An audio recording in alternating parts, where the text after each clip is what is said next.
Pernah kepikiran nggak, gimana sih cara dunia di sekitar kita ini bisa nyala? Mulai dari senter yang kita pegang, sampai matahari di atas sana. Semuanya itu soal energi.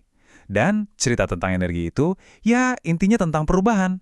Oke, ayo kita bedah bareng-bareng dunia transformasi energi yang seringkali nggak kita sadari. Coba deh bayangin situasi ini, persis kayak di komik ini. Kita lagi di dalam bus, pas hari lagi dingin-dinginnya. Kaca jendela sampai berembun, terus tangan rasanya udah kayak es. Pasti sering ngalamin kan? Terus ada aja teman yang ngasih solusi super simple yang kita semua udah tahu. Coba gosokin kedua tangan. Kedengarannya sepele ya, tapi tindakan kecil inilah yang jadi kunci pembahasan kita hari ini. Nah, ini nih yang bikin penasaran. Gosok-gosok tangan itu kan kayaknya refleks aja ya. Tapi, secara sains, apa sih yang sebenarnya terjadi? Kok bisa gerakan sederhana gitu doang menciptakan rasa hangat? Jawabannya itu ada di sebuah konsep yang mungkin kedengarannya kayak sulap, padahal ini murni sains yang bekerja setiap hari, di mana-mana di sekitar kita.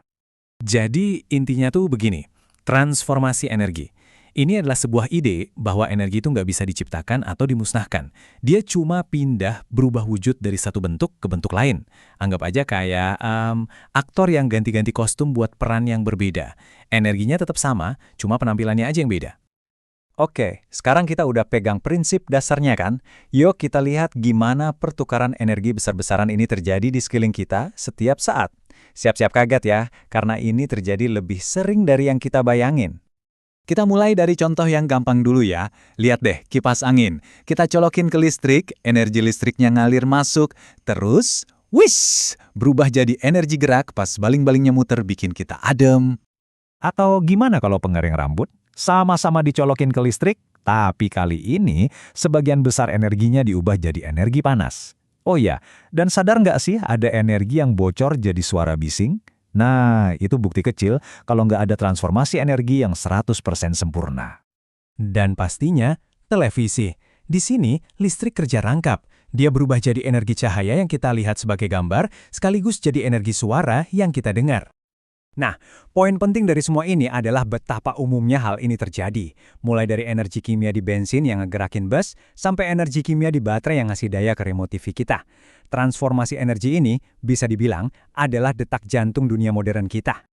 Tapi, transformasi ini bukan cuma soal teknologi buatan manusia loh. Justru, alam adalah ahlinya. Yuk kita intip gimana proses energi paling dasar di planet kita ini bekerja? Prosesnya adalah fotosintesis.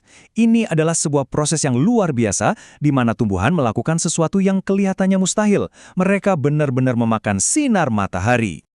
Prosesnya, kalau kita lihat di sini, sebetulnya sangat sederhana dan cerdas. Pertama, tanaman menangkap energi cahaya. Kedua, mereka menyedot air. Ketiga, mereka menghirup karbon dioksida. Dari tiga bahan ini, mereka memasak makanan mereka sendiri, mengubah energi cahaya matahari jadi energi kimia yang tersimpan. Dan ceritanya nggak berhenti di situ. Energi kimia tadi jadi fondasi buat hampir semua kehidupan di bumi. Energinya ngalir dari tumbuhan ke hewan yang makannya, terus lanjut ke hewan lain, atau ke kita, manusia, yang makan tumbuhan dan hewan itu. Inilah yang kita sebut jaring-jaring energi alam. Ternyata nih, kita, manusia, udah belajar buat meniru dan merekayasa transformasi energi alam ini dalam skala yang jauh lebih besar. Sekarang ayo kita lihat gimana energi yang menerangi rumah kita melakukan perjalanannya. Ini adalah sebuah rantai transformasi yang keren banget. Semua berawal dari bahan bakar yang dibakar untuk menciptakan panas. Panas itu lalu mendidihkan air, menciptakan uap bertekanan tinggi yang muter turbin raksasa. Gerakan turbin inilah yang kemudian memutar generator, yang akhirnya mengubah energi gerak jadi energi listrik yang kita pakai setiap hari. Dan di sini kita bisa lihat keseluruhan perjalanannya yang luar biasa. Dari pembangkit listrik yang super besar, lewat jaringan kabel yang rumit, sampai akhirnya tiba di stop kontak di dinding rumah kita, siap untuk diubah lagi jadi cahaya, suara, atau gerakan. Jadi sekarang ayo kita tarik benang merahnya.